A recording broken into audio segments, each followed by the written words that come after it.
உலக நாயகன் கமலஹாசன் நடிப்பில் 2008ஆம் ஆண்டு வெளிவந்த படம் தான் தசவதாரம். அப்போது ஷூட்டிங் ஸ்பாட்டில் எடுத்துக்கொண்ட அழகிய புகைப்படங்கள் இதோ.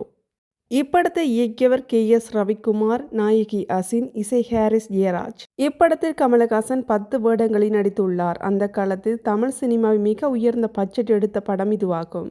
இப்படத்தில் கமலஹாசன் ஒரு ஆபத்தான வைரஸ் உருவாகிறது. அந்த வைரஸ் தீவிரவாதிகளிடம் போகாமல் தடுக்க அவர் முயற்சி செய்கிறார். இப்படம் 100 நாட்கள் ஓடியது. மொத்த வசூல் 200 கோடி.